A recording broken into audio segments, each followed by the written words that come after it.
ജനിച്ചു. 15 വർഷത്തോളം തന്റെ പ്രിയപ്പെട്ടതാകുന്ന പിതാവിന്റെ അടുക്കൽ ഇൽമുകൾ പഠിച്ചു, പ്രാഥമിക ഇൽമുകൾ.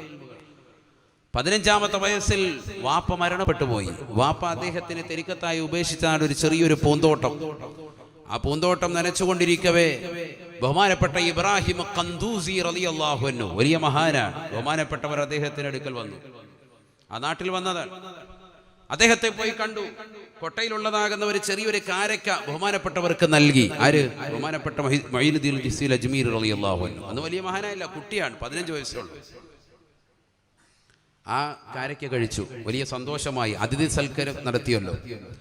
അതുകൊണ്ട് തന്നെ പോകുന്നതിന് മുമ്പായിട്ട് ഒരു റൊട്ടി കഷ്ണം, ഒരുണങ്ങിയ റൊട്ടി കഷ്ണം വായിലിട്ട് ചവച്ചിട്ട് ബഹുമാനപ്പെട്ട മൊയ്നുദ്ദീൻ റളിയല്ലാഹു അൻഹുവിന് അദ്ദേഹം നൽകിയെന്നാണ്.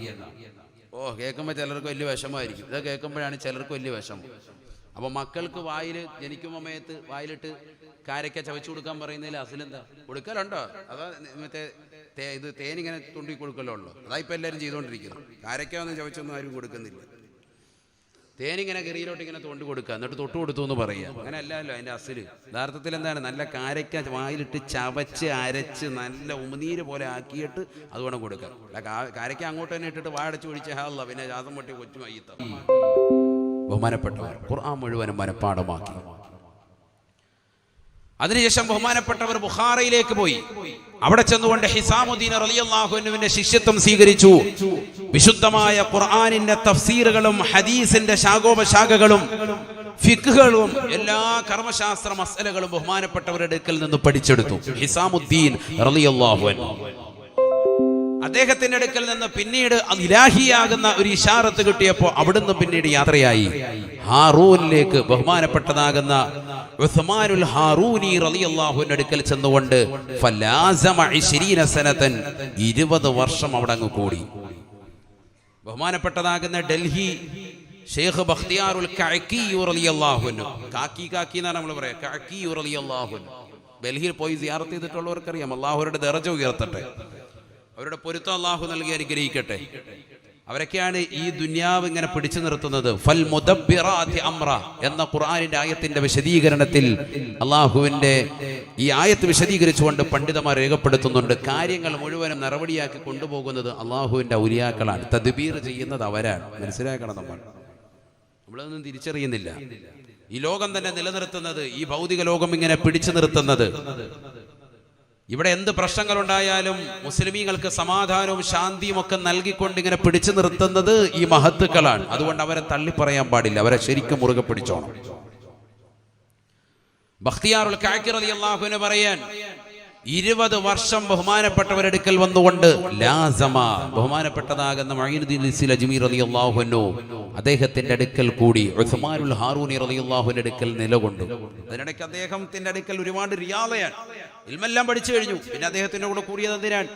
റിയാള ഒരുപാട് അമലിയാത്ത് കൊടുക്കാൻ, നമസ്കാരവും വിവാഹത്തും ദിക്റും ഒക്കെ അങ്ങോട്ട് ചൂടേറ്റുക. കുണ്ടൂർ അബ്ദുൽ ഖാദർ മുസ്ലിയാരെ കുറിച്ച് റളിയല്ലാഹു അൻഹു ബഹുമാനപ്പെട്ടവരെ കുറിച്ച് പറയുന്നു. ചാപ്പനങ്ങാടി ബാപ്പു മുസ്ലിയാരുടെ അടുക്കൽ പോകുമ്പോൾ 1 ലക്ഷം ലാ ഇലാഹ ഇല്ലല്ലാഹ് ചൊല്ലിയിട്ട് വരാൻ പറയുമായിരുന്നു. 1 ലക്ഷം ചൊല്ലിയിട്ട് തിരിച്ചു വരുമ്പോൾ പറയും വീണ്ടും 1 ലക്ഷം കൂടി ചൊല്ലിയിട്ട് വരാൻ പറയും. ആരോടായി പറയുന്നത്? ലാ ഇലാഹ ഇല്ലല്ലാഹ് ചൊല്ലി ചൊല്ലി ചൊല്ലി ചൊല്ലി നല്ല മർത്തബയിൽ എത്തി നിൽക്കവേ അവർ വീണ്ടും ബഹുമാനപ്പെട്ടവരുടെ അടുക്കൽ ശൈഖിന്റെ അടുക്കൽ സമീപിക്കുമ്പോൾ ചാപ്പനങ്ങാടി ബാപ്പു ഉസ്താദ് കൊടുക്കുന്ന ഇജാസത്ത് ഇതാണ്, 1 ലക്ഷം ലാ ഇലാഹ ഇല്ലല്ലാഹ് ചൊല്ലിയിട്ട് വാ. നമ്മൾ 100 തേച്ച് ചെല്ലൂല. 1 ലക്ഷം ചെല്ലിയാൽ മാത്രം മതി എന്നല്ല, അതിന് മുമ്പ് ലക്ഷക്കണക്കിന് ചെല്ലിയിട്ടാണ്. ഖിർഖ ധരിപ്പിക്കണമെങ്കിൽ, മഹത്തുക്കളുടെ ഒരു പദവിയിലേക്ക് നീ എത്തണമെങ്കിൽ, വിലായത്തിന്റെ മർത്തബയിലേക്ക് എത്തണമെങ്കിൽ ലക്ഷം പരിപൂർണമായി നിലകൊണ്ടു. അദ്ദേഹം പറഞ്ഞു, അവസാനം പറഞ്ഞു ജദ്ദിദ് വളു ഒക്കെ. ഒരു ദിവസം പറഞ്ഞു ഇപ്പോൾ വളു എടുത്തോണ്ട് വരാൻ പറഞ്ഞു. വളു ഒന്ന് പുതുക്കിക്കൊണ്ടുവരാം. ജദ്ദിദ് എന്ന് പറഞ്ഞാൽ അത് പുതുക്കാന്ന് അതിനർത്ഥം. പറഞ്ഞാൽ എന്നെ അർത്ഥം എന്താ? ദായിമുൽ വളു ആണ് എപ്പോഴും. അതുകൊണ്ടാണല്ലോ ജദ്ദിദ് എന്ന പദം പറയാൻ കാരണം. ഒതു ഒന്ന് പുതുക്കി കിട്ടുക. അതിനെ ഒതു പുതുക്കി ചെന്നപ്പോൾ പറഞ്ഞു ഉസ്മാനുൽ ഹാറൂനി റളിയല്ലാഹു അൻഹു പറയാ, 2 റക്അത്ത് നിനക്ക് നിസ്കരിക്കണം. 1ാമത്തെ റക്അത്തിൽ സൂറത്തുൽ ഫാത്തിഹ ഓതണം, എന്നിട്ട് 1000 പ്രാവശ്യം സൂറത്തുൽ ഇഖ്ലാസ് ഓതണം. ഖുൽ ഹുവല്ലാഹു അഹദ് ഓതണം. 2ാമത്തെ റക്അത്തിൽ 1000 പ്രാവശ്യം സൂറത്തുൽ ഫാത്തിഹ ഓതണം, എന്നിട്ട് സൂറത്തുൽ ഇഖ്ലാസ് ഓതണം. നേരെ തിരിച്ച് നിസ്കാരം കഴിഞ്ഞു. അപ്പൊ എത്ര നേരം എടുക്കും ഇതൊന്ന് ചൊല്ലിത്തിരക്കാം? നമ്മളോടൊക്കെ ആണെങ്കിലോ 10 കുൽഹുവല്ലാ ഓതാൻ പോലും കഴിയാത്ത കൗമിനോടാണ് 1000 കുൽഹുവല്ലാ. ഇത് നിസ്കാരത്തിൽ വേണം, അല്ലാതിരുന്നല്ല. മറ്റേത് സുബഹി കഴിഞ്ഞ് പള്ളി കഴിഞ്ഞിട്ട് പള്ളിയുടെ മുറ്റത്തൂടെ ഒരു നടത്തമുണ്ട്. എന്നിട്ട് ഉസ്താദ് എന്താ എടുക്കുന്നത്, മുത്തലിങ്ങൾ എന്താ എടുക്കുന്നത്? മുഴുവൻ തസ്മീ വലിച്ചിട്ട് ഇങ്ങനെ നിൽക്കുകയാണ് ആചാര്യ. സംഭവം 100 ലാ ഇലാഹ ഇല്ലല്ലാഹ് അല്ലാതെ വന്നത്. എന്നിട്ട് ഇങ്ങനെ വരാന്തേ കൂടെ അങ്ങോട്ടും ഇങ്ങോട്ടും ഓടി നടക്കുക. കൗമിനെ മുഴുവൻ കാണിക്കണം, തസ്ബീ ഇട്ട് ഇങ്ങനെ ആട്ടി നടക്കുകയാണ്. ഇതാണ് നമ്മുടെ ദിക്റ് ചെല്ലല്. യഥാർത്ഥത്തിൽ അവിടെ ഇരുന്ന് ദിക്റ് ചെല്ലിയാൽ കിട്ടുന്ന നേട്ടം എന്താ? ഖൗമൻ സല്ലബു സുബ്ഹ വദക്കറുല്ലാഹ അസ്സ വജല്ല ഹത്താ തത്ലുഅ അശംസു തഅദിലു ഉംറതൻ താമ്മതൻ. സുബൈ നമസ്കരിച്ചിട്ട് അവിടെ ഇരുന്നിട്ട് ഉദയം വരെ ദിക്റ് ചൊല്ലി ആരെങ്കിലും നിലകൊണ്ടാൽ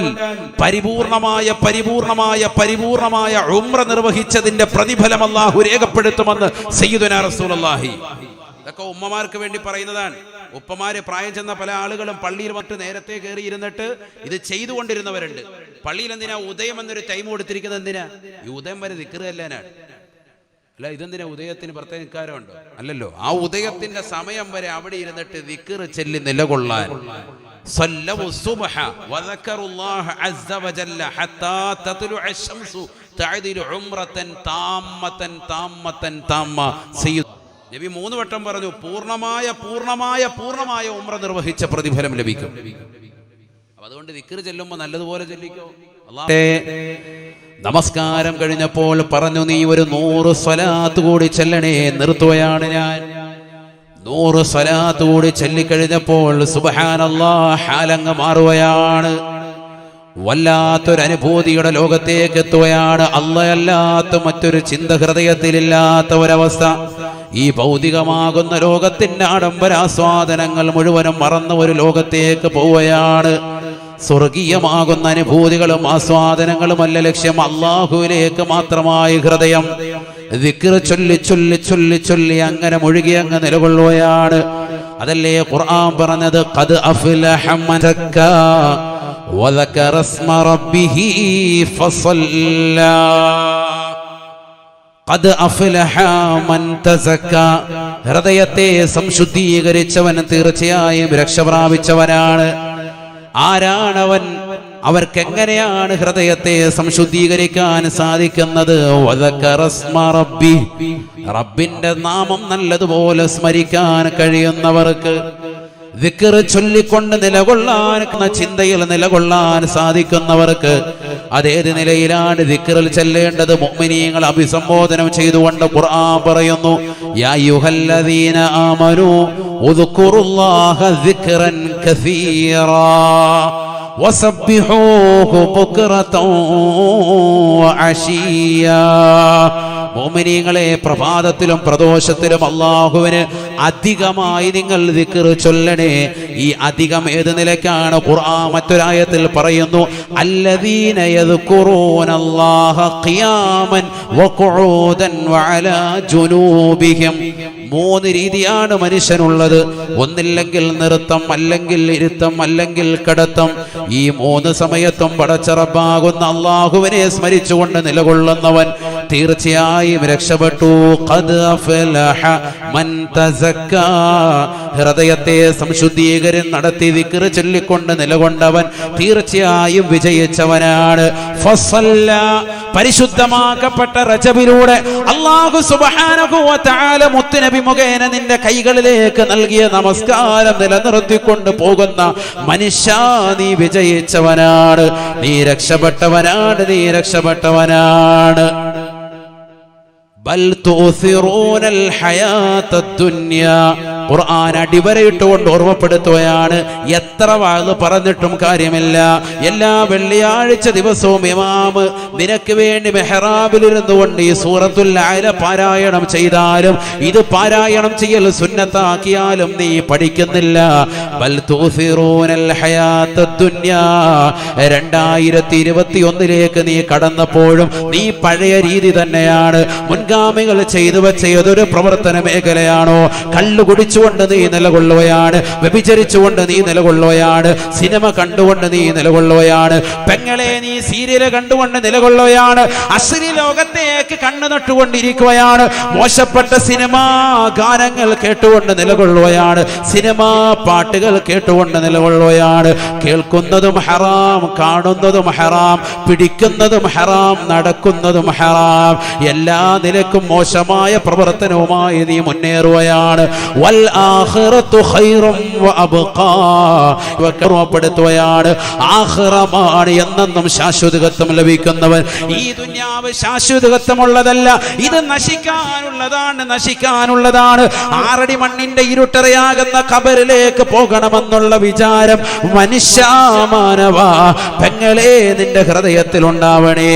നീ മോശപ്പെട്ട പ്രവർത്തനത്തിലേക്ക് വരുതേ. നിന്റെ ഭർത്താവിനനുസരിച്ചുകൊണ്ട് വീടിന്റെ അകത്തലങ്ങൾ ഇബാദത്തുമായി കഴിയണേ. നിന്റെ നമസ്കാരം വീട്ടിലാണ്, നിന്റെ ദിക്ർ നീ വീട്ടിലാണ്, നിന്റെ ഇബാദത്ത് കണിശത വെക്കേണ്ടത് പെങ്ങളെ വീട്ടിലാണ്. പുരുഷന്മാരെ നിന്റെ വീടിന്റെ അകത്തലങ്ങൾ നീ ഇബാദത്ത് കൊണ്ട് ധന്യമാക്കണേ. ലാ തജഅലൂ ബുയൂതകും മഖാബിറ, നിങ്ങളുടെ വീടുകളെ നിങ്ങൾ ഖബറുകളാക്കരുതേ, ശ്മശാനമാക്കരുതേ, മോഹമാക്കരുതേ. ഫൈനൽ ബൈതല്ലദീ യഖറഉ ഫീഹി സൂറത്തുൽ ബഖറ ലാ യദ്ഖുലു ഫീഹി ശൈത്താൻ. ഉസ്താദേ എന്റെ വീട്ടിൽ പൈശാചികതയാണ്, എനിക്ക് അതിനെ ക്ലാവ് പിടിച്ചാൽ എങ്ങനെയാണ് മാറ്റുക റസൂലേ? അല്ലാഹുവിന്റെ റസൂല് സഹാബ ദിക്റുൽ മൗതി വതിലാവത്തുൽ ഖുർആൻ, 2 കാര്യങ്ങൾ കൊണ്ട് മാത്രമാണ് ഹൃദയത്തെ ശുദ്ധികലശം ചെയ്യാൻ പറ്റുകയുള്ളൂ. പരിശുദ്ധമായ റജബിദ നിങ്ങളുടെ ഹൃദയത്തെ ശുദ്ധികലശം ചെയ്യേണ്ട മാസമാണ്. പവിത്രമായ റമദാനിന് മുന്നൊരുക്കം നടത്തേണ്ട മാസമാണ്. നമസ്കാരം നൽകപ്പെട്ട മാസമാണ്, പവിത്രമാക്കപ്പെട്ട മാസമാണ്. റസൂലുള്ളാഹി അല്ലാഹുവിന്റെ തിരുസവിധത്തിലേക്ക് കൊണ്ടുപോകാൻ അല്ലാഹു തയ്യാറെടുത്ത മാസമാണ്. ഈ മാസത്തെ നിങ്ങൾ പരിപൂർണമായി ബദ്ധശ്രദ്ധ പതിപ്പിക്കണേ. ഈ മാസത്തെ നിങ്ങൾ ബഹുമാനിക്കണേ. ഈ മാസത്തെ ബഹുമാനിച്ചുകൊണ്ട് നിങ്ങൾ നിലകൊള്ളണേ. ദിക്റുൽ മൗത് വതിലാവത്തുൽ ഖുർആൻ, 2 കാര്യങ്ങൾ നിങ്ങൾ ശ്രദ്ധിക്കണേ. ഒന്ന് മരണത്തെ കുറിച്ചുള്ള ഓർമ്മയാണ്. നിന്റെ ഹൃദയത്തിന്റെ അകത്തലങ്ങളിൽ അടുത്ത നിമിഷം ഞാൻ ഈ ലോകത്ത് നിന്ന് വിട പറയുമെന്നുള്ള ചിന്ത നിന്റെ ഹൃദയത്തിലേക്ക് വരട്ടെ.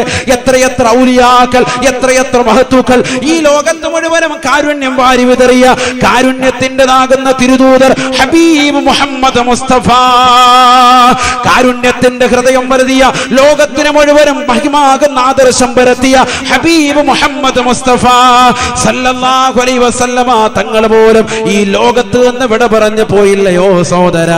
അതുകൊണ്ട് നീ മരിക്കുമെന്നുള്ള യാഥാർത്ഥ്യ ബോധത്തെ നീ മറന്നാ. ഇവിടെ അടങ്ങിയിരിക്കുന്ന മജീദ് ഉസ്താദ് അടക്കമുള്ള മഹോന്നതരുടെ ബറക്കത്തുകൊണ്ട് നീ തൗഫീഖ് നൽകണേ അല്ലാ. ആളയുടെ കാവൽ ഭടന്മാരാണ്, അത് മനസ്സിലാക്കിക്കൊണ്ട് നീ നിലകൊള്ളണേ. നമ്മുടെ നാടിൽ ഒരു ആത്മീയ വെളിച്ചമുണ്ടാകണം, ആത്മീയമാകുന്ന സ്ഥാപനം നിലനിൽക്കണം. അതിനെന്ത് വേണമെങ്കിലും നൽകാൻ തയ്യാറാ. എന്റെ കയ്യിലുള്ള സമ്പത്ത് ഞാൻ കൊടുക്കാൻ തയ്യാറാണ്. ശരീരം കൊണ്ട് ഞാൻ ഇതാ സന്നദ്ധനാണ്, സാമ്പത്തികമായി ഞാൻ സന്നദ്ധനാണ്, മനസ്സുകൊണ്ട് ഞാൻ സന്നദ്ധനാണ്. സഹോദര സഹോദരി നീ തയ്യാറെടുക്കണേ. നീ അപ്പോഴാണ് ഈ ദീനിനെ ശക്തിപ്പെടുത്തുന്നുള്ളൂ. അമ്പിയാക്കൾ മുഖേന കൈമാറി തന്ന ഹിദായത്ത്, സഹാബത്ത് മുഖേന കൈമാറി തന്ന ഹിദായത്ത്, താബികൾ മുഖേന കൈമാറി തന്ന ഹിദായത്ത്, തബഉ താബികൾ മുഖേന കൈമാറി തന്ന ഹിദായത്ത്, അയിമ്മത്തുകളാകുന്ന അബൂ ഹനീഫത്തുൽ കൂഫി റളിയല്ലാഹു അൻഹു, ഇമാം മാലിക് റളിയല്ലാഹു അൻഹു, ഇമാം ഷാഫി റളിയല്ലാഹു അൻഹു, ഇമാം അഹ്മദ് ബിൻ ഹംബൽ റളിയല്ലാഹു അൻഹു, ശേഷം വന്ന മുഹയ്യദ്ദീൻ ശൈഖിനെ പോലെ, റിഫായി ശൈഖിനെ പോലെ, അജ്മീർ ഹോജയെ പോലെ, ശേഷം വന്നതാകുന്ന അയിമ്മത്തുകളെ പോലെ എല്ലാ ഇമാമിങ്ങളും കൈമാറി കൈമാറി കൈമാറി ഈ ദീനിനെ നമ്മുടെ കൈകളിലേക്ക് നൽകിയിരിക്കുകയാണ്. അതുകൊണ്ട് തന്നെ ഇൽമ പഠിച്ചെടുക്കേണ്ടത് ഉലമാക്കളുടെ വായിൽ നിന്നാണ്. ഇമാം നവവി തങ്ങൾ ശർഹുൽ മുഹദ്ദബ് എന്ന് പറയുന്ന മജ്മൂഇന്റെ തുടക്കത്തിൽ ഒരു ആവർത്തി രേഖപ്പെടുത്തുകയാണ്. അൽ ഇൽമു യുഖദു മിൻ അഫ്വാഹിൽ അസാതീദി ലാ മിൻ ബുതൂനിൽ കുതുബി. കിതാബിന്റെ ഉള്ളറകളിൽ നിന്നല്ല നീ ഇൽമ പഠിക്കേണ്ടത്, നീ ഇൽമ പഠിക്കേണ്ടത് ഉസ്താദുമാരുടെ വായിൽ നിന്നാണ്. ആലിമീങ്ങൾ എന്ത് പറയുന്നു? കിതാബിൽ കിടക്കുന്നത് ഇങ്ങനെയാണ്, എനിക്ക് തിരിഞ്ഞത് ഇങ്ങനെയാണ്, ഉസ്താദ് പഠിപ്പിച്ചത് ഇങ്ങനെയാണെന്ന് പറഞ്ഞതാകുന്ന ചേകന്നൂർ ഇന്ന് ഇവിടെ പോയി. പഠിച്ചു വെക്കണേ, പഠിച്ചു വെക്കണേ. ആലിമീങ്ങളെ വകവെക്കണേ, പണ്ഡിതന്മാരെ ബഹുമാനിക്കണേ, ഉസ്താദുമാരെ ബഹുമാനിക്കണേ. അവരെ പഠിപ്പിച്ചു തരുന്നത് മാത്രമാണ് ഇൽമ്. അൽ ഇൽമു യുഖദു മിൻ അഫ്വാഹിൽ അസാതീദി ലാ മിൻ ബുതൂനിൽ കുതുബി. കിതാബിന്റെ ഉള്ളറകൾ നിനക്ക് ഹർഫ് തിരിയുമ്പോ ഇങ്ങനെയാണല്ലോ കടക്കുന്നതെന്ന് നിനക്ക് തോന്നാം. പക്ഷെ ഉസ്താദ് എന്തർത്ഥം വെക്കുന്നു അത് വേണം നീ ജനങ്ങൾക്ക് പഠിപ്പിച്ചു കൊടുക്കാൻ. കാരണം ഈ ദീന് അല്ലാഹുവിന്റെ റസൂലിന്റെ കൈകളിലേക്ക് നൽകിയതാണ്. റസൂലുള്ളാഹിക്കാണല്ലോ വിശുദ്ധമായ ഖുർആൻ അവതീർണമായത്. അലിഫ് ലാം റാ ഇന്നാ അൻസൽനാഹു ഇലൈക. ഈ ഖുർആനിനെ നാം അവതരിപ്പിച്ചത് തങ്ങൾക്കാണ് നബി. ഈ ഖുർആനിന്റെ പ്രതികൾ അല്ലാഹു സുബ്ഹാനഹു വ തആല ഈ കോപ്പികൾ ജനങ്ങളിലേക്ക് ഇട്ടുകൊടുത്തതല്ല. ഇത് വിളിച്ചു കൊടുക്കേണ്ടത്, ഇത് ജനങ്ങൾക്ക് പറഞ്ഞു കൊടുക്കേണ്ടത് മുത്ത് നബി മുഖേനയാണ്. തങ്ങൾ വേണം ഇരുട്ടിൽ നിന്ന് ജനങ്ങളെ പ്രഭയിലേക്ക് കൊണ്ടുവരാൻ. അതുകൊണ്ട് തങ്ങളുടെ കൈവെള്ളയിലേക്ക് നാം ഇതാ ഖുർആൻ അവതരിപ്പിക്കുന്നു എന്ന് വിശുദ്ധമായ ഖുർആൻ റസൂലുള്ളാഹിയുടെ കയ്യിലേക്ക് ഖുർആൻ കൊടുത്തു. റസൂലുള്ളാഹി അതിനെ വിശദീകരിച്ചു. റസൂലുള്ളാഹി വിശദീകരിച്ചതുപോലെ സഹാബത്ത് വിശദീകരിച്ചു. അതിനുശേഷം വന്നതാകുന്ന അയിമ്മത്തുകൾ വിശദീകരിച്ചു. അതേ നിലയ്ക്ക് തന്നെ നമുക്ക് ഉലമാക്കൾ കൈമാറി തരുന്നു. ഈ ഇൽമിനെ അതേപോലെ തന്നെ അമാനത്തെന്ന നിലയ്ക്ക് പരിപൂർണമായ കർമ്മം നമ്മൾ ലോകത്ത് നിർവഹിക്കണേ, ജനങ്ങളിലേക്ക് എത്തിച്ചു കൊടുക്കണേ.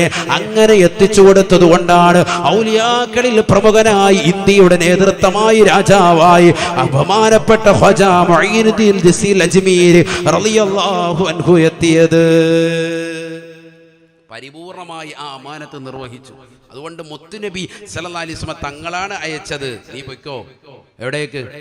ഇന്ത്യയിലേക്ക് പൊയ്ക്കോ. ദാക മസ്കനുക വ മദ്ഫനുക. അവിടെ തന്നെയാണ് നിന്റെ താമസവും, അവിടെ തന്നെയാണ് നിന്റെ ഖബറും. സയ്യിദുനാ റസൂലുള്ളാഹി അവിടുന്ന് സ്വപ്നത്തിലൂടെ അറിയിച്ചതിന് പ്രകാരമാണ് ബഹുമാനപ്പെട്ടവർ ഇവിടെ വന്നത്. എല്ലാം ഖുദ്സിയായ ഇലാഹിയായ ഉണർവിലൂടെ മാത്രമേ ബഹുമാനപ്പെട്ടവർ തീരുമാനം എടുക്കാറുള്ളൂ. ഇതിനിടയിൽ വലിയ സംഭവമുണ്ട്, ചരിത്രമുണ്ട്, പഠിക്കേണ്ടതാണ്, മനസ്സിലാക്കേണ്ടത്. ഞാൻ അല്പസ്വല്പം മാത്രം പറഞ്ഞു എന്ന് മാത്രം. അവരുടെ പൊരുത്തം ലഭിക്കാൻ, അവരുടെ ഒരു മദദ്, അവരുടെ ഒരു ഹിഫ്ള്, ഹിമായത്ത് നമ്മുടെ ജീവിതത്തിൽ കിട്ടാൻ അല്ലാഹു തൗഫീഖ് നൽകട്ടെ. അല്ലാഹു തൗഫീഖ് നൽകട്ടെ. അപ്പൊ ഈ മഹാന്മാര് കൈമാറുത്തുന്ന ദീന് ഇനി നമ്മൾ കൈമോശപ്പെടുത്താൻ പാടില്ല. നമ്മൾ പറയാറുണ്ടല്ലോ, നമ്മുടെ ഉസ്താദ് വിലായത്തിന്റെ അഹ്ലുകാരാണ് അല്ലേ? നമ്മുടെ ഉസ്താദുമാരെ ചിന്തിച്ചു നോക്ക്. അള്ളാഹുരുടെ ദറജ ഉയർത്തുമാറാവട്ടെ. എൻ്റെ ഉസ്താദ് മന്നപ്പത്തെ ഹംസ ഉസ്താദ് അള്ളാഹുരു കാഫിയത്ത് കൊടുക്കുക. ഔക്കുലാത്ത് പഠിക്കാനാണ് ഉസ്താദിൻ്റെ അടുക്കലേക്ക് പോയത്. എല്ലാ ഇൽമും ഫന്നും നല്ലതുപോലെ കലക്കി കുടിച്ച മഹാൻ. ഓക്കെ, ഉസ്താദിന്റെ പ്രിയപ്പെട്ട ശിഷ്യൻ. അള്ളാഹുരുടെ ദറജ ഉയർത്തട്ടെ.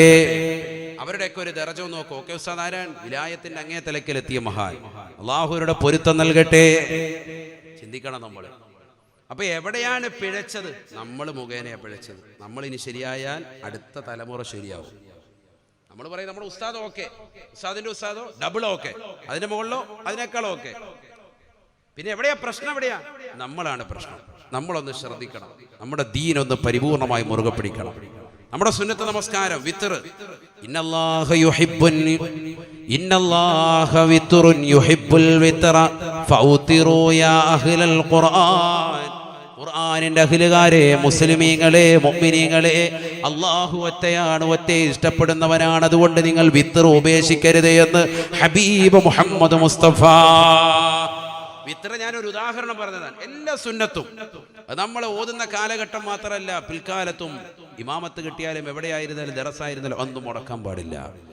സുന്നത്ത് നമസ്കാരങ്ങൾ, സുന്നത്തായ ഇബാദത്തുകൾ എല്ലാം നമ്മൾ കണിശത വെച്ച് പോകണം.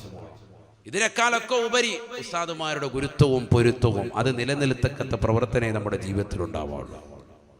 അതില്ലെങ്കിൽ എല്ലാം പോയി. ഈ ഒരു സനതാണ്, ഇതൊരു ചെറിയ കാര്യമില്ല. അതാണ് സനത് എന്ന് പറയുന്നത്. സനത് എന്ന് പറഞ്ഞാൽ നമുക്ക് പേപ്പറിൽ പൊതിഞ്ഞ് തരികയല്ലല്ലോ. ഇത് മുത്തുനബി സല്ലല്ലാഹു അലൈഹി വസല്ലമ തങ്ങൾ മുഖേന കൈമാറി കൈമാറി കൈമാറി കൈമാറി വന്ന ദീനാണ്. ആ ദീൻ നമ്മുടെ കയ്യിലേക്ക് ഉസ്താദ് തരിക. ആ ഒരു പൊരുത്തം അത് നിലനിർത്തി പോകണം. അല്ലാഹു തൗഫീഖ് തരട്ടെ. അല്ലാഹു തൗഫീഖ് തരട്ടെ. അത് കിട്ടിയാൽ പിന്നെ രക്ഷപ്പെട്ടു. അത് കിട്ടിയ കൈക്ക് പിടിച്ചാൽ രക്ഷപ്പെട്ടു. ഉസൈദ് എന്ന് പറയുന്നതാകുന്ന ഒരു സഹാബിയുടെ വീട്ടിൽ പോയി രാത്രിയിൽ ഭക്ഷണം കഴിച്ചിട്ട് ഉമൈർ റളിയല്ലാഹു അൻഹു പുറത്തേക്ക് ഇറങ്ങിയപ്പോ നല്ല കൂരാക്കൂരിട്ടാണ്. സഹാബിയാണ്. നല്ല ഇരുട്ട്. ബഹുമാനപ്പെട്ടവർക്ക് വീട്ടിലേക്ക് എത്തണം. വലത് കൈ ഇങ്ങനെ ഉയർത്തിയെന്ന നോക്കുമ്പോ കൈ ഇങ്ങനെ ട്യൂബ് ലൈറ്റ് പോലെ പ്രകാശിച്ചു. ആ പ്രകാശത്താൽ അദ്ദേഹം വീടണഞ്ഞു. കൂട്ടുകാരെ ചോദിച്ചു, എന്ത് പറ്റി ഇങ്ങനെ കൈ പ്രകാശിക്കുന്നല്ലോ, ട്യൂബലൈറ്റ് പോലെ, ഒരു ടോർച്ചൊന്നും ഇല്ലാത്ത കാലഘട്ടം, കൈ എങ്ങനെ പ്രകാശിക്കാൻ കാരണം അതാണ്. ഉമൈർ റളിയല്ലാഹു അൻഹു പറഞ്ഞു, മാ മസിസ്തു ബിയമീനി ദക്കരി മുൻദു അന്നി ബായഅതു നബിയ സല്ലല്ലാഹു അലൈഹി വസല്ലം. നബി തങ്ങളെ ബൈഅത്ത് ചെയ്തു. നബിയുടെ വലത് കൈയിലേക്ക് എൻ്റെ ഈ കൈ അങ്ങോട്ട് ചേർത്ത് വെച്ചതിന് ശേഷം ഈ വലത് കൈ കൊണ്ട് ശറഫാക്കപ്പെട്ട മുത്തുനബിയുടെ കൈയിലേക്ക് ചേർത്ത ഈ കൈ കൊണ്ട് എൻ്റെ ജനനേന്ദ്രിയത്തിൽ പിന്നീട് ഞാൻ ഇന്ന് വരെ തൊട്ടിട്ടില്ല. അത് കാരണമായിട്ടാണ് എൻ്റെ കൈ ഇങ്ങനെ പ്രകാശിക്കുന്നത് എന്ന് ഉമൈർ റളിയല്ലാഹു അൻഹു. പഠിച്ചു വെക്കണേ മുസ്ലിമേ, മുസ്ലിമത്തേ. ഈസാ നബി അലൈഹിസ്സലാമിനെ കൊണ്ട് നേരിട്ട് വിശ്വസിച്ച വ്യക്തിയല്ല. ഈസാ നബിയുടെ അനുയായികളാകുന്ന ബുത്രുസിനെ കൊണ്ടും മത്താ റളിയല്ലാഹു അൻഹുമയെ കൊണ്ടും വിശ്വസിച്ചതായ ഹബീബുൻ നജ്ജാർ എന്ന് പറയുന്ന പ്രായം ചെന്ന മനുഷ്യനോട് അല്ലാഹു പറയുന്ന വാക്ക് ഖുർആൻ എടുത്തുദ്ധരിക്കുകയാ, ഉദ്ഖുലിൽ ജന്ന, സ്വർഗ്ഗത്തിൽ കടക്കണേ, സ്വർഗ്ഗത്തിൽ കടക്കണേ, കടക്കണേ. ശത്രുക്കളുടെ പകരമേറ്റുകൊണ്ട് ഷഹീദായ വ്യക്തിയല്ലയോ നിങ്ങൾക്കുള്ള സ്ഥാനം ദുനിയാവല്ല. നിങ്ങളിനി സ്വർഗത്തിലേക്ക് പോയിക്കൊള്ളുക, സ്വർഗത്തിലേക്ക് പോയിക്കൊള്ളുക.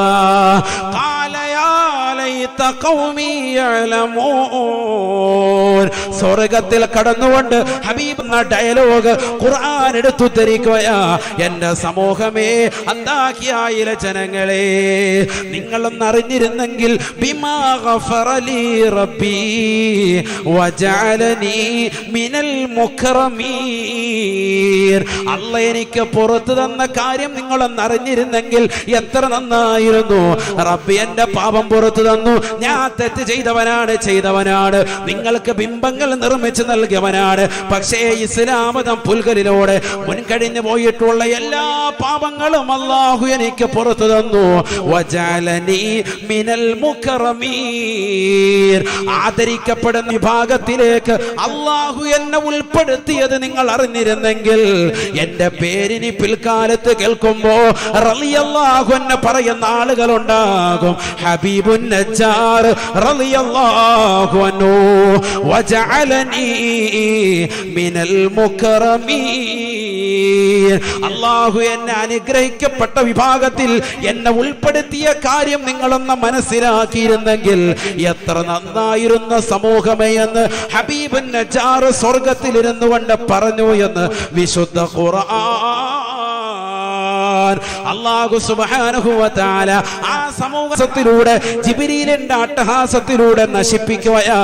ഇൻകാനത്ത് ഇല്ല സ്വൈഹത്തൻ വാഹിദ ഫൈദാഹും ഖാമിദൂൻ. ബഹുമാനപ്പെട്ട ജിബ്രീൽ അലൈഹിസ്സലാമിന്റെ ഒരൊറ്റ അട്ടഹാസത്തോടുകൂടി അന്താകിയ എന്ന് പറയുന്നതായ മോശപ്പെട്ട ജനവിഭാഗത്തെ അല്ലാഹുവിൻ്റെതാകുന്ന പ്രവാചകന്മാരുടെ അനുയായികളെ തള്ളിക്കളയുകയും ആ പ്രവാചകരുടെ അനുയായികളെ ഇടിക്കുകയും തൊഴിക്കുകയും ശകാരിക്കുകയും അവരുടെ മോശമായ രീതിയിൽ അവരെ കൊലപ്പെടുത്തുകയും ചെയ്തതായ സമൂഹത്തെ അല്ലാഹു ഉന്മൂലനം ചെയ്യുകയാണ്. ഫൈദാഹും ഖാമിദൂൻ.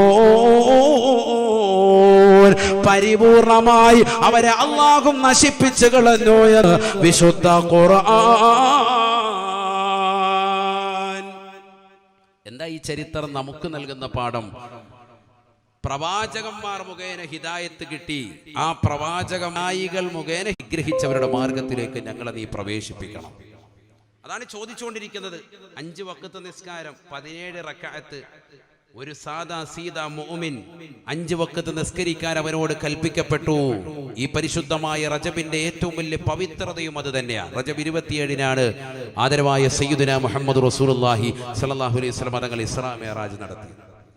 ആ മിഅ്റാജ് നടത്തിക്കൊണ്ടിരിക്കവേ പരിശുദ്ധ റസൂലുള്ളാഹി സ്വല്ലല്ലാഹു അലൈഹി വസല്ലം തങ്ങൾക്ക് നൽകപ്പെട്ട നമസ്കാരം, ആ നമസ്കാരത്തിലൂടെ നമ്മൾ അല്ലാഹുവിനോട് ചോദിക്കുന്നത് ഈ ഹിദായത്താണ്. ഇഹ്ദിനസ് സിറാത്തൽ മുസ്തഖീം, ഇഹ്ദിനസ് സിറാത്തൽ മുസ്തഖീം, ഇഹ്ദിനസ് സിറാത്തൽ മുസ്തഖീം. ഫർളിൽ മാത്രം. റവാത്തിബ് സുന്നത്തുകളാവുമ്പോൾ അധികരിച്ചു. മാബൈനൽ അദാനി സ്വലാത്തുൻ സയ്യിദുനാ റസൂലുള്ളാഹി. മുഅ്മിനായ മനുഷ്യന് ഓരോ ബാങ്കിനിടയിലും നമസ്കാരമുണ്ട്. സയ്യിദുനാ റസൂലുള്ളാഹി. ഇമാം ബുഖാരി ഉദ്ധരിക്കുന്ന ഹദീസാണ്. ഓരോ സുന്നത്ത് നിസ്കാരവുമുണ്ട്. ഓരോ ഫർദ് ബാങ്കിനിടയിലും ബാങ്കിനും ഇഖാമത്തിനും ഇടയിലും സുന്നത്ത് നിസ്കാരമുണ്ട്. അപ്പോൾ സുന്നത്ത് നിസ്കാരത്തിലും നമ്മൾ അധികരിപ്പിക്കുമ്പോൾ എത്ര ഇഹ്ദിന പറയുന്നുണ്ട്, എത്ര സന്മാർഗം നമ്മൾ ചോദിക്കുന്നുണ്ട്. ഇത് ചോദിച്ചുകൊണ്ടേയിരിക്കാൻ. അപ്പൊ കിട്ടിയ ഹിദായത്തോ അത് അണയാതിരിക്കാൻ, അത് കൂടുതലായി വർദ്ധിക്കാൻ, ഈമാൻ കാമിലാകാൻ, പരിപൂർണ തലത്തിലേക്ക് എത്തിയത്താർക്കാണ് സയ്യിദുനാ റസൂലുള്ളാഹി ഫഖന്നബീന ഫീ ഖൽഖിൻ വഫീ ഖുലുഖി വലം യുദാനുഹു ഫീ ഇൽമിൻ വലാ കറമി മൗലായ സ്വല്ലി വസല്ലിം ദായിമൻ അബദാ അലാ ഹബീബിക ഖൈറിൽ ഖൽഖി കുല്ലിഹിം. ഏറ്റവും സമുന്നത വ്യക്തിത്വം ആര്? മുഹമ്മദ് മുസ്തഫ. അതിനപ്പുറത്തോട്ട് ആരുമില്ല. അങ്ങനത്തെ ഒരു കമാലിയത്ത് കിട്ടാൻ വേണ്ടിയാണോ? അല്ല, എന്തായാലും കിട്ടൂല. ഈമാന്റെ ഒരു പൂർണ്ണമായ തലത്തിലേക്ക് നമ്മൾ എത്തിപ്പെടണം. അത് ഈ മഹാന്മാരെ സ്നേഹിക്കലിലൂടെ. ഞാനിവിടെ വരുമ്പോൾ ബഹുനിരാകുന്ന ഉസ്താദ്മാർ അതാണ് പറഞ്ഞത്, അൽ മർഉ മഅ മൻ അഹബ്ബ. ആരെ സ്നേഹിച്ചോ അവരോടൊപ്പമാണ്. അല്ലാഹു തൗഫീഖ് തരട്ടെ. അപ്പൊ അമ്പിയാക്കൾ മുഖേന ഹിദായത്ത്, സ്വഹാബത്ത് മുഖേന ഹിദായത്ത്, താബികൾ മുഖേന ഹിദായത്ത്, അതിനുശേഷം വന്ന ഇമ്മത്തുകൾ മുഖേന ഹിദായത്ത്. മഹാന്മാർ, ഔലിയാക്കൾ. മുഹീദ്ദീൻ ശൈഖ് റളിയല്ലാഹു അൻഹു ഹിജ്റ 470 ജനിച്ചു, 561 വഫാത്തായ മുഹീദ്ദീൻ ശൈഖ് റളിയല്ലാഹു അൻഹു അടക്കം മദ്ഹബ് അനുസരിച്ചുകൊണ്ട് ജീവിച്ചതാണ്. അശ്ശാഫിഈയ ഫസിർതൽ ഹംബലിയ ബിലാ ഹജ്രിൻ ലിതഹതാത ബിൽ ഖൈറൈൻ മുഅ്തദില ഫലം തസൽ റാഖിയൻ അലാ മഖാമി ഉലാ ഹവൈത അർഫഅ സീതി മുഹിയദ്ദീൻ. മുഹീദ്ദീൻ ശൈഖ് റളിയല്ലാഹു അൻഹു ഷാഫി മദ്ഹബുകാരനായിരുന്നു. പിന്നീട് അദ്ദേഹം ഹംബലി മദ്ഹബിലേക്ക് മാറി. നാലാലൊരു മദ്ഹബ് ഇല്ലാത്ത വ്യക്തി അവൻ യഥാർത്ഥമായ ദീനനുസരിച്ചു കൊണ്ട് ജീവിക്കുന്നവനല്ല. സ്വയം മുജ്തഹിദ് ചമന്നിട്ട് ഇപ്പൊ കഴിഞ്ഞ ദിവസം കണ്ടില്ലായിരുന്നു ലൈവിൽ ഇരുന്നിട്ട് പറയാണ്, ഇമാം മഹദി നിങ്ങൾ ആരും അന്വേഷിക്കണ്ട, ഞാൻ തന്നെയാണ്. കഴുത പറയുക, വണ്ടി അപ്പം കിട്ടിയിരുന്നവനെ അപ്പം പോയി അടിക്കണം. അതുപോലെ പണ്ഡിതന്മാരോട് ചോദിച്ചാൽ മതി, അതാ വെയിറ്റ്. ലാസ്റ്റ് പറയാണ്, ഞാൻ മഹദിയാന്നുള്ളതിന് ഏറ്റവും വലിയ തെളിവെന്താണ്? പണ്ഡിതന്മാരോട് ചോദിച്ചാൽ മതി. അത് നാണമില്ലാതെ ലൈവ് ചെയ്യുക, അതിന്റെ ഫേസ്ബുക്കിൽ ലൈവ് ചെയ്യുക. യേശു ക്രിസ്തുവിൻ്റെ ഒക്കെ ഒരു രൂപമൊക്കെ വരുത്തിയിട്ട് മൂപ്പരങ്ങ് നിൽക്കുക. കാരണം അങ്ങനെയൊക്കെ ആകുമെന്നുള്ളൊരു ധാരണ മൂപ്പർക്കങ്ങ് വന്നിട്ടുണ്ട്. ലോകാവസാനം എത്തിപ്പോയി. ഇങ്ങനെയുള്ള ആളുകൾ, പടപ്പുകൾ എത്രയാ ഇറങ്ങി വരുന്നത്. ആരാ വലിയ? അൽ വലിയു അൽ ആരിഫു ബില്ലാഹി ഹസ്ബമാ യുംകിനു അൽ മുവാദിബു അല ത്വആതി അൽ മുജ്തനിബു അനിൽ മഹ്ദൂറാതി മിനൽ ലഹവാതി വശഹവാതി വൽ ഹഫവാത്. വലിയ എന്ന് പറഞ്ഞാൽ ആരാ? താരീഫ് പഠിക്കണ്ടേ, നിർവചനം അറിയണ്ടേ. വലിയ എന്ന് പറഞ്ഞാൽ അൽ ആരിഫു ബില്ലാഹി ഹസ്ബമാ യുംകിൻ, അല്ലാഹുവിനെ കുറിച്ച് പഠിക്കാവുന്നത്ര അഗാധമാകുന്ന അറിവിന്റെ ആഴിയിലെത്തിയവർക്ക് വലിയ എന്ന് തന്നെ പറയാൻ പറ്റും. അസര വഹിക്കുമ്പോഴത്തേക്ക് ഇപ്പോൾ വരാവേ ഇത് ബാത്റൂമിൽ കയറി ഇത് വാട്സാപ്പിൽ മെസ്സേജ് അയക്കുക. കൂട്ടുകാർക്ക് പണ്ട് കൂടെ പഠിച്ചവർക്ക് മെസ്സേജ് അയച്ചിട്ട് മസല പറഞ്ഞു കഴിയുമ്പോൾ ബാത്റൂമിൽ നിന്ന് ഇറങ്ങി വന്നിട്ട് ഇങ്ങനെ മസല എന്ന് പറയുക. അങ്ങനെയാണോ? അതാണോ വലിയ? ചോദിച്ചാൽ അപ്പം നല്ല മറുപടി കൊടുക്കുക. അൽ വലിയ അൽ ആരിഫു ബില്ലാഹ്, അല്ലാഹുവിനെ അറിവുള്ള വ്യക്തിക്കാണ് വലിയ എന്ന് പറയാൻ പറ്റും. അത് ആരിമെന്ന് പറയാം. വലിയ എന്ന് പറയണമെങ്കിൽ നല്ല അറിവ് വേണം. നല്ല അറിവാണ്. ചുമ്മാ ഒന്നും വെറുതെ വലിയെന്ന് പറയാൻ പറ്റൂല. 10 പേരിൽ 50 മോതിരം ഇട്ടിട്ട് യാഹു എന്നൊക്കെ പറഞ്ഞിരുന്നാൽ വലിയ എന്നും പറഞ്ഞ് നിങ്ങളാരും കാണണ്ട. അത് വലിയല്ല. അങ്ങനെയുള്ളവന്റെ പുറകെ പോകാൻ സുന്നത്ത് ജമാഅത്ത് പഠിപ്പിക്കുന്നുമില്ല. നമുക്കിവിടെ തന്നെ ഇഷ്ടംപോലെ ആലിമീകൾ, സമുന്നതരാകുന്ന സയ്യിദന്മാർ, ഉലമാ ഇപ്പോഴും ഉണ്ട്. അള്ളാഹു അവർക്ക് ആഫിയത്ത് നൽകട്ടെ. അവരുടെ തണലിലായി അള്ളാഹു നമുക്ക് ജീവിതം സാധ്യമാക്കട്ടെ. അവരുടെ തണലിലായ ഖൈറായ നിലയ്ക്ക് നല്ല മരണവും അള്ളാഹു സാധ്യമാക്കട്ടെ. ആലിമീങ്ങൾക്കൊരു പന്നവും കുറവൊന്നുമില്ല. പിന്നെന്തിനാ ഇത്തരത്തിലുള്ളതാകുന്ന കള്ള ശൈഖന്മാരെയും കള്ള ജിന്നമ്മമാരുടെയും ജിന്നപ്പന്മാരുടെയും ഒക്കെ പുറകെ സഹോദരിമാര് പോകുന്നത്? സ്ത്രീകളാണ് അവിടെ ഏറ്റവും കൂടുതൽ വശംവദരാകുന്നത്. നബിയന റസൂലുള്ളാഹി സ്വല്ലല്ലാഹു അലൈഹി വസല്ലമ തങ്ങൾ പറയുകയാണ്, ഇന്നല്ലാഹ ലാ യഖ്ബിദുൽ ഇൽമ ഇന്തിസാഅൻ യന്തസിഉഹു മിനൽ ഇബാദ്. അവസാന കാലഘട്ടം കടന്നു വരുമ്പോ ഇൽമിനെ അല്ലാഹു സുബ്ഹാനഹു വ തആല ഒറ്റയാക്കിൻ യഖ്ബിദുൽ ഇൽമ ബിഖബ്ദിൽ ഉലമാ. മഹാന്മാരാകുന്ന പണ്ഡിതന്മാരുടെ വഫാത്തിലൂടെയാണ് അല്ലാഹു സുബ്ഹാനഹു വ തആല ഈ ലോകത്തെ ഇൽമിനെ പിടിക്കുക എന്ന് നബിയുനാ റസൂലുള്ളാഹി. മഹാന്മാരാകുന്ന പണ്ഡിതന്മാരുടെ വഫാത്തിലൂടെയാണ് അല്ലാഹു സുബ്ഹാനഹു വ തആല ഇൽമിനെ പിടിച്ചെടുക്കുക. ശംസുൽ ഉലമാ ഇ.കെ. അബൂബക്കർ മുസ്ലിയാർ ഉള്ളാളതങ്ങൾ ഈ മഹത്തുക്കളൊക്കെ ഇനി തിരിച്ചു വരുമോ? അവരുടെയൊക്കെ ഇൽമിനെ നമുക്ക് തിരിച്ചു കിട്ടുമോ? അവരൊക്കെ കടന്ന കടപ്പിൽ കിതാബ് പോലും വായിക്കണ്ട, നോക്കേണ്ട കാര്യമില്ല. അവിടുന്ന് വായിച്ചു കൊടുക്കുന്നു, ഇബാറത്ത് ഹല്ല് ചെയ്ത് കൊടുക്കുന്നു. അങ്ങനത്തെ മഹാന്മാരൊക്കെ ഇനി വരുമോ? ചിന്തിച്ചു നോക്ക്. ഓക്കെ, ഉസ്താദിനൊപ്പമാകുമോ? ലോകത്തിന് കിട്ടുമോ? അതുകൊണ്ട് തന്നെ ഇൽമിനെ അല്ലാഹു പിടിക്കുക എന്ന് പറഞ്ഞാൽ ഒറ്റയടിക്ക് ഇൽമിനെ അങ്ങ് ഉയർത്തുക എന്നല്ല. വലാകിൻ യഖ്ബിലുൽ ഇൽമ ബിഖബ്ലിൽ ഉലമാ. പണ്ഡിതന്മാരുടെ വഫാത്ത് മുഖേനയാണ്, അവരെ പിടിക്കലിലൂടെ, അവരുടെ റൂഹിനെ, അവരുടെ ആത്മാവിനെ പിടിക്കലിലൂടെയാണ് ഇൽമിനെ അല്ലാഹു പിടിച്ചെടുക്കുന്നത്. അവസാന ഘട്ടത്തിൽ നല്ല നല്ല ആലിമീങ്ങൾ അല്ലാഹു കൊണ്ടുപോകും. അല്ലാഹു അവരുടെയൊക്കെ ദറജ ഉയർത്തുമാറാവട്ടെ, അവരുടെയൊക്കെ പൊരുത്തം അല്ലാഹു നമുക്ക് നൽകട്ടെ. എന്നിട്ട് പറയുന്നു നബി സല്ലല്ലാഹു അലൈഹി വസല്ലം തങ്ങൾ പറയാൻ, ഹത്താ ഇത്തഖദന്നാസു റൂസൻ ജുഹാല. വിവരമില്ലാത്തതാകുന്ന, വിവരദോഷികളാകുന്ന കള്ള ജിന്നുമാരെയും ജിന്നുപ്പമാരെയും ഒക്കെ നമ്മൾ വലിയ ആളാക്കി മാറ്റും, വലിയ അഹലുകാരാക്കി അവരുടെ നമ്മൾ കൈ പിടിച്ച് മുത്താൻ നിൽക്കും. സമൂഹം തന്നെ അങ്ങനെ ആയിപ്പോവും. ഹദീസാണ്, നബി തങ്ങൾ പറഞ്ഞതാണ്. ഫസുഇലു, അവരോട് മസലകൾ ജനങ്ങൾ ചോദിക്കും, പാവപ്പെട്ടവർ ചോദിക്കും, അറിവില്ലാത്തവർ, അവർ വിവരമുള്ളവരാണെന്ന് ധരിച്ച പാവപ്പെട്ട സഹോദര സഹോദരിമാർ അവരോട് മസലകൾ ചോദിക്കും. ഫഅഫ്തൗ ബിഗൈരി ഇൽമിൻ, അറിവില്ലാത്ത നിലയ്ക്ക് അവർ കുറെ എന്തെങ്കിലുമൊക്കെ ഫത്വ കൊടുക്കും. ഫളല്ലു ഫഅളല്ലു, അവർ അവരെ പിഴപ്പിച്ചു, അവരും പിഴയ്ക്കുന്നു എന്ന് സയ്യിദുനാ റസൂലുള്ളാഹി. ഹദീസാണ്, ഇതൊക്കെ മനസ്സിലാക്കണം നമ്മൾ. ഈ കാലഘട്ടമല്ലേ അത്? ഇന്ന് സമൂഹത്തിലെ ആളുകൾ ആലിമീങ്ങളോട് മസല ചോദിക്കുന്നുണ്ടോ? ഇനി ആലിമീങ്ങളോട് മസല ചോദിച്ചാൽ തന്നെ ആ മസല തന്നെ തൊട്ടപ്പുറത്തെ മഹലിൽ ഇമാമിനോട് ചോദിക്കും. അങ്ങനത്തെ കോമുണ്ട്. ഉസ്താദ് ഈ മസല ഒന്ന് പറഞ്ഞു തരണേ. മസല പറഞ്ഞു കൊടുത്തു, ഉടനെ അപ്പുറത്തെ മഹലിൽ ഉസ്താദ്, ഈ പള്ളിയിൽ ഉസ്താദ് ഇങ്ങനെ പറഞ്ഞായിരുന്നു മസല, ശരിയാണോ ഉസ്താദ്? അതിൽ ആശയം പറയുള്ളൂ, മസല ചോദിക്കും. അതിന് മറുപടി പറയുമ്പോൾ പറയും, അത് ഇങ്ങനെയാണല്ലോ ഈ പള്ളിയിൽ ഉസ്താദ് പറഞ്ഞത്. ഇതാണ് കൗമ. അവർക്കിടയിൽ വിഭാഗീയത ഉണക്കി എങ്ങനെയെങ്കിലും തല്ലും വഴക്കുണ്ടാക്കിയ റാഹത്തായി ചായ കുടിച്ച് നിലകൊള്ളാം. ഇങ്ങനത്തെ കൗമ് മസല അറിയാൻ വേണ്ടിയൊന്നുമല്ല, അത് അമൽ ചെയ്യാനുമല്ല, വെറുതെ പോരടിപ്പിക്കുക, അങ്ങോട്ടും ഇങ്ങോട്ടും പ്രശ്നങ്ങൾ ഉണ്ടാക്കുക, സ്പർദ്ധ വളർത്തുക, അവർക്കിടയിലുള്ള സ്നേഹബന്ധങ്ങൾ, ഐക്യങ്ങൾ അത് ഊട്ടിയുറപ്പിക്കുന്നതിന് പകരം